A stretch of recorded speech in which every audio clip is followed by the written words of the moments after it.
Today's lesson will be on community mapping. The learning outcomes will be as follows. We'll try to understand what is the definition of community mapping, know the purpose of community mapping, and the process of community mapping, which are what are the things to map, the approaches to having a conversation, and the roles that individual plays in a community mapping team. Like I was saying just now, the second half of today's lesson, we will practice a short practice on what is community mapping. You go out and try to talk to somebody on campus. Can? All right, so that will be today's lesson. All right, so and to understand what's community mapping, building upon the concept of ABCD. Okay, so let's jump right in. What is community mapping definition? Right, according to these scholars here, community mapping is a systematic approach to recording and presenting information to provide an integrated picture of the cultural character, significance, and workings of a place. So it is a systematic approach. I know sometimes you say go out and look around and talk to people. It can be very flowing. But behind there's a structure, right? To systematically record and present the place itself. Okay? More importantly, the cultural setting, how the place works, all right? And the significance of all those artifacts that you are going to capture and showcase about the community. It's a systematic approach of community mapping, right? Secondly, community mapping cannot be done just with objects alone. It has to be done with an interactive way with the people in that place. So it is actually a collaborative and inclusive exercise, right, to identify and record the tangibles as well as the intangible assets of the place, and to establish linkages between the people there and all those objects in their places. Okay? So not only you as a neutral third party trying to observe, but you have to make sense of what you're observing by asking the community, what is this thing? What does this thing mean to you? Right, so it's a collaborative and inclusive exercise of community mapping. Right, so this is the definition. Okay. Ask you a question. When you do community mapping, do you take a bicycle? Let's say this is a community, right, that you have to map, right? Remember, systematic mapping of the place and interactive and inclusive collection of data with the people and the linkages. Do you take a bicycle or a helicopter? Yanlin, why bicycle? Because that's how we can interact with people in the community and actually understand what are their needs. Okay, so you're coming from the point of view that we need to interact with the community, and high up there in the helicopter, you cannot interact with anyone. Correct? Okay, all right. Okay, very good. So anyone is in disagreement with that statement? Or you have another perspective? Yes, Yongta, you look like you want to say something? I feel that only by taking a helicopter can we see differences in the community, because segregation in the community is only apparent when we look at it from the big picture, from a vantage in the sky. Very good. If you hear what Yongda say is, if you take a helicopter up, you can see a different perspective, okay, from high up, a vantage point. You can see stark differences, or you can even see segregation of communities, which a bicycle may not be so obvious. Okay, bicycle will be more one-to-one, face-to-face, okay, but the helicopter, you can take a look at the entire mapping, okay, and see different things. Okay, so very well thought through. Okay, so remember, it is not easy work to do community mapping. When you say you want to do a helicopter view of the place, likely, I agree, Yan Lin, you will not have interaction, but sometimes you need to do research, background research of the place. Say some of you live in Tiong Bahru, I'm not sure, yeah. Okay, but do you know the history? Do you know where was it 20, 30 years ago? Is it important? Yes, it's important. Why people think that way and live this way today is impacted by their history. So at a helicopter view, you need to look back at some of this information, which you can't when you just do a bicycle. Conversely, it's also true. If you want to have a face-to-face deep interaction with people and connect with them and know what are the artifacts and the object means to them, all right, around that place, you need to talk to people. And that's where on the ground it's important. Right? So it is both, right, when you do community mapping. Okay? So with this illustration, I hope you have gotten a better picture of the meaning of coming up with a community map. Okay? So what's the purpose of community mapping? May I offer to you two? Number one is to make observation of the place, and number two is to engage in conversations with the people. Okay? About the same, helicopter and then bicycle. All right, or the eye and then the conversation bubble. When you make observation, you look at the characteristic of the place, the use of the place, and then also the peripheral objects around that place. It will help you build a complete and contextualized picture of the place. You need to have observation. Okay? Again, very excited to look at your pictures later. This is what you all did, right? By making observation of the places around your neighborhood and with the specific intent to suss out the assets of the place.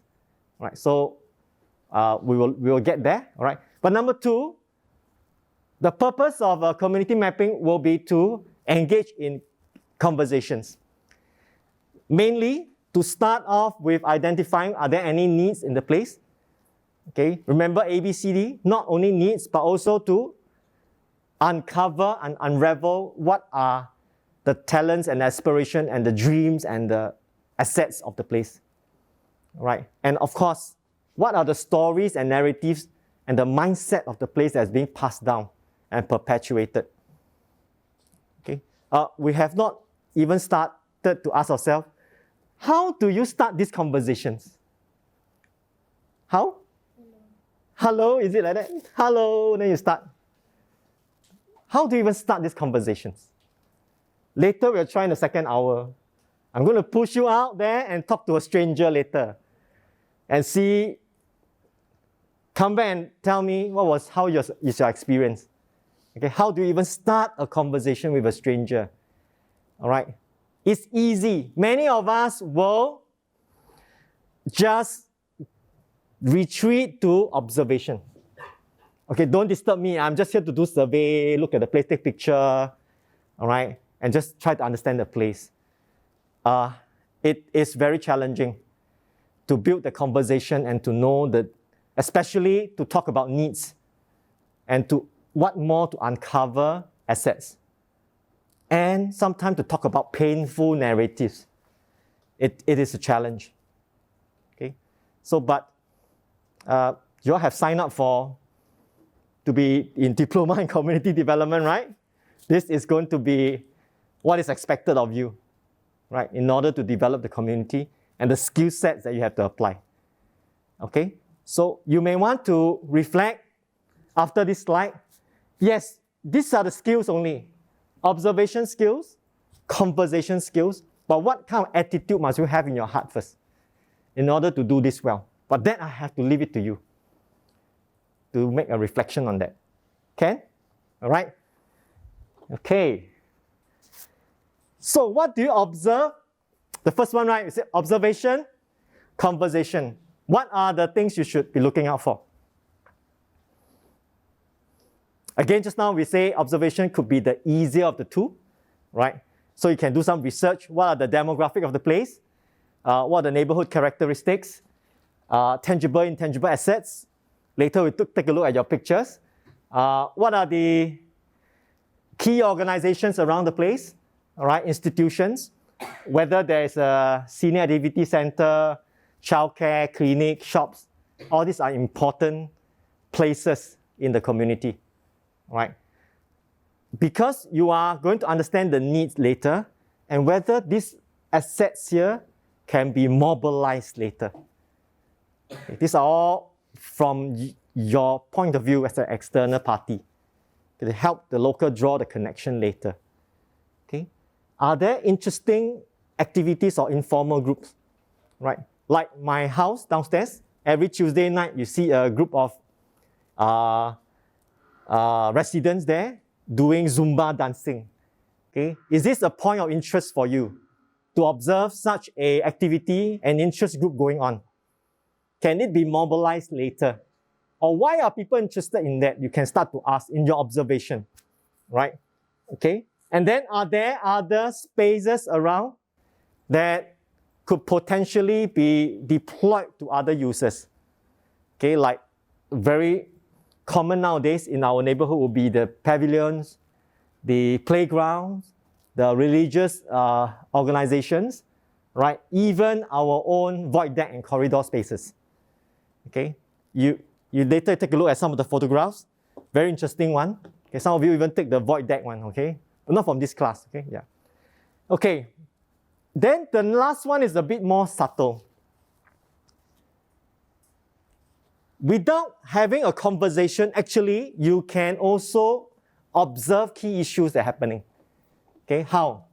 If you walk around a place, you see littering, okay? You can observe, okay? Or you walk around a place, you hear some noise somewhere, okay? Some of you can smell something, okay? It's also part of observation, using all your 5 senses, all right? You can be able to make certain observation of the place, okay? If you read the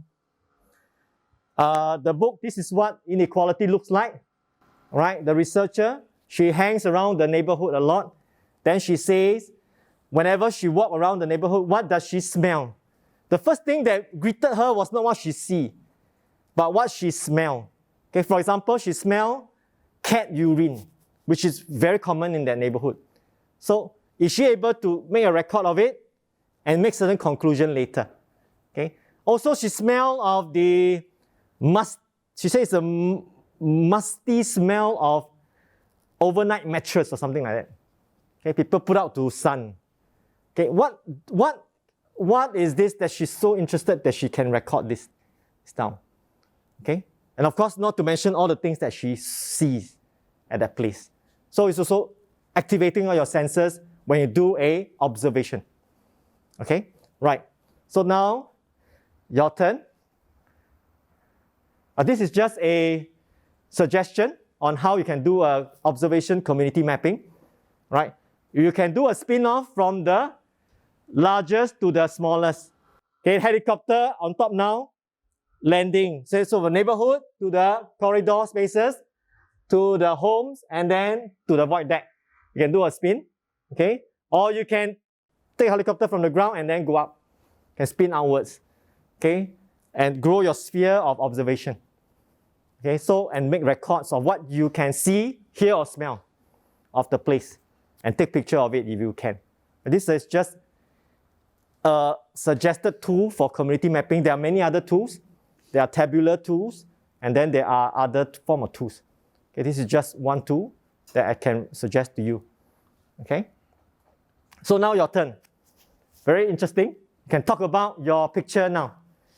Okay, there are so many collected over the last 2 weeks that was very inspired by the kind of assets and community spaces that we have in Singapore, okay, and around your neighborhood.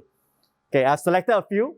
We shall ask them what the photograph means. Okay, Ken? All right. Because I asked you to say, look for assets around your neighborhood, and it could be predicated on some needs. You may want to talk about that. Okay, Ken? So the first one, Calista, what is this? The item that I've chosen is a recycling bin. Basically, this recycling bin is for like electronic waste, so it's different from like the typical recycling bin that we have. So I've chosen this because it is more efficient and environmentally friendly. Besides that, it can ensure that the waste are being managed responsibly. This also allows people to shape different people behavior and make it more sustainable, because many people can come together and then put their electronic waste into here. Besides that, by doing so, right, they also provide different type of rewards. So it will encourage people and influence everyone to take the initiative to donate their electronic waste, and then it can repair and resell those items so that it will not be put into waste. Very good. Thank you so much. Okay. Now, so there's a need in the community, sustainable behavior. How to shape those behavior? The solution is to come up with this box here, right? Electronic recycling box, right? However, again, I think I see NEA here, right? Again, they activate certain national body, okay, to create a solution within their community.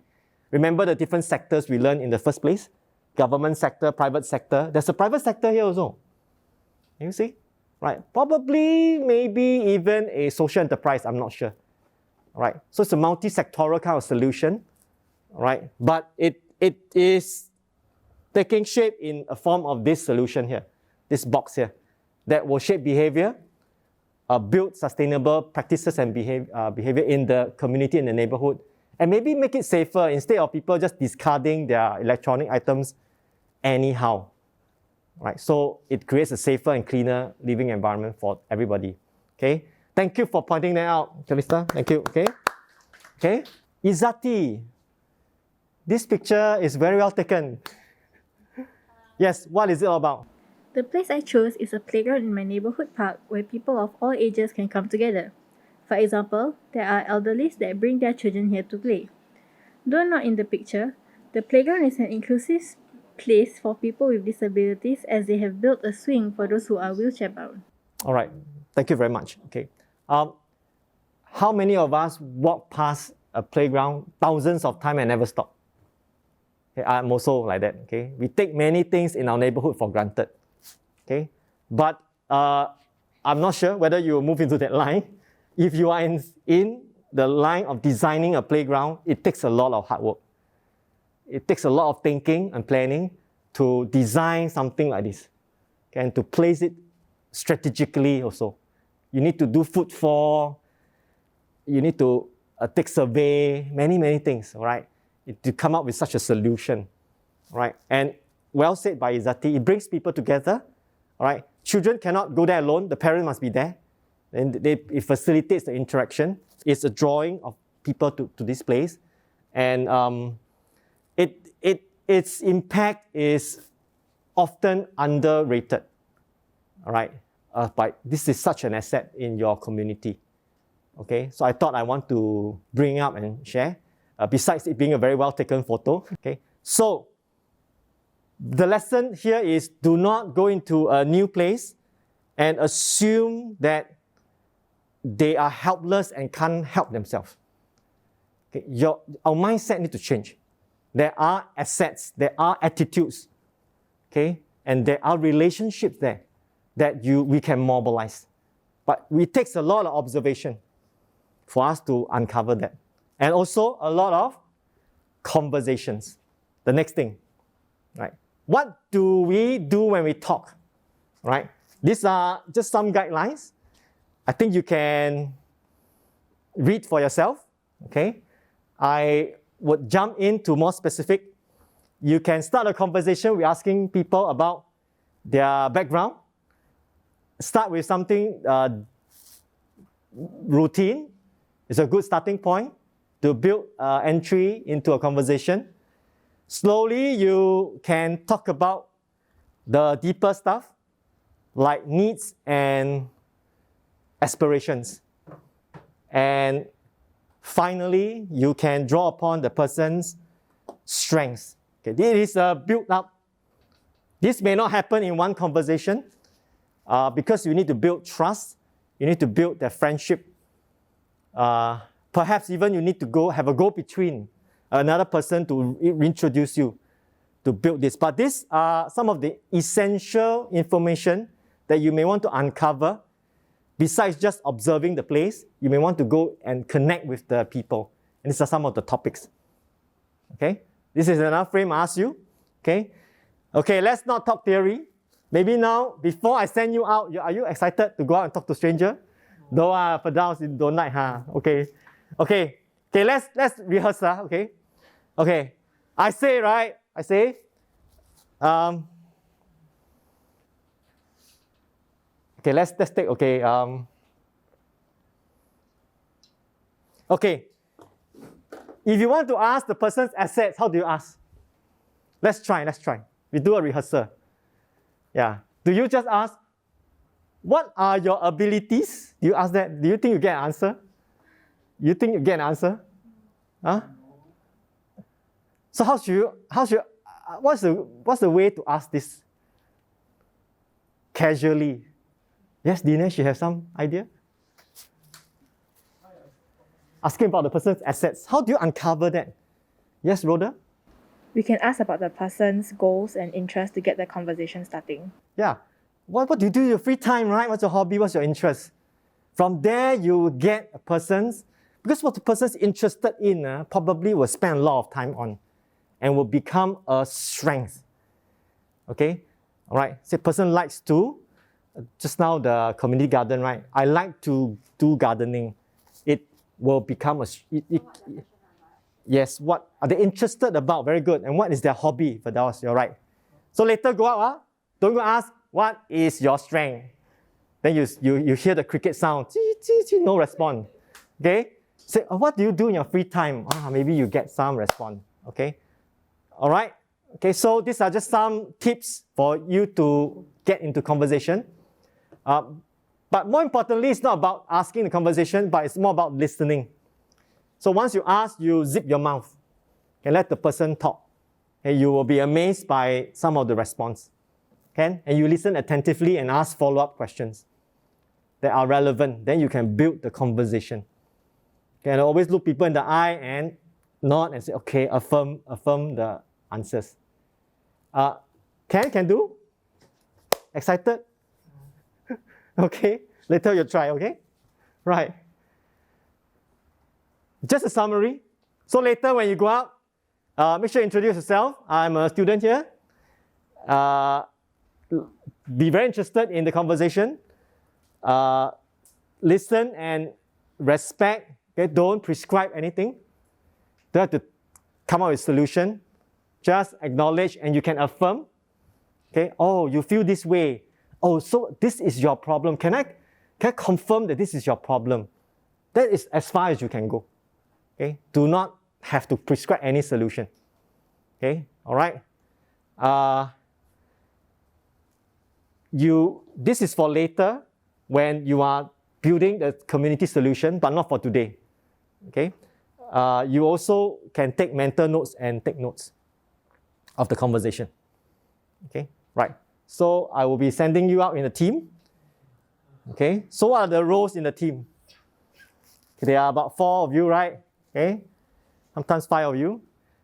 This is very expanded role of community mapping, standard. Okay? But for later, it won't be like this. It's much simpler. Okay? But know that we also do this on overseas trip, right? Some of you are going to sign up for YEP, right? So with YEP, you go to a foreign place. You try to determine needs and then to come up with solutions for the local community. And community mapping do involve teams going out like this. All right. So the first role is an observer role.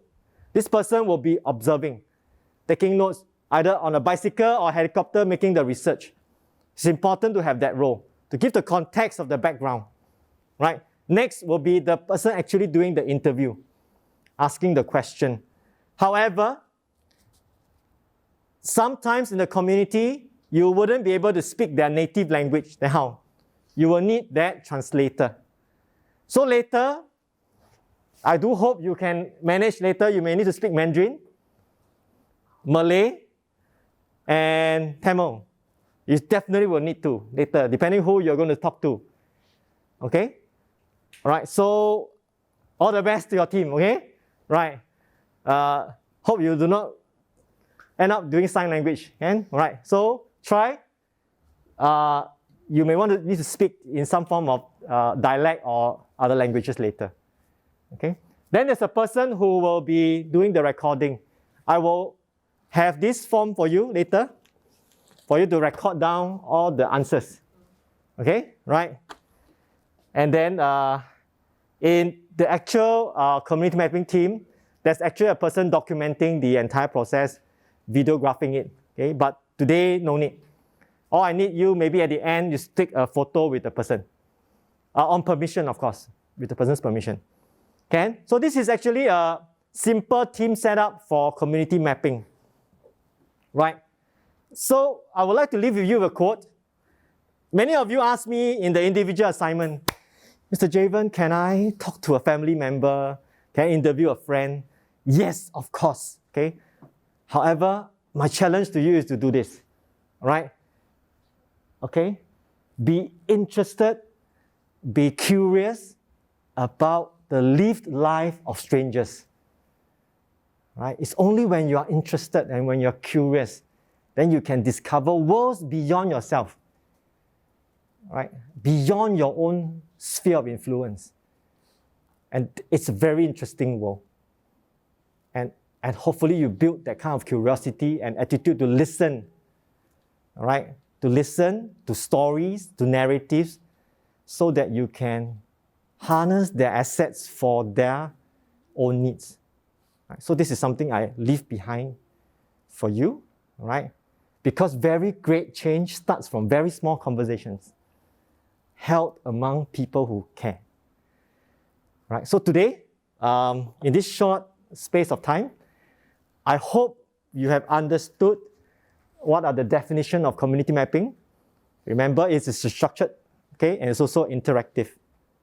Okay? And the purpose of community mapping is to observe and converse.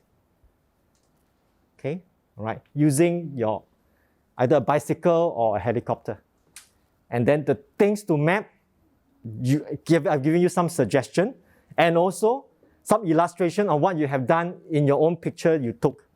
What are the things to map?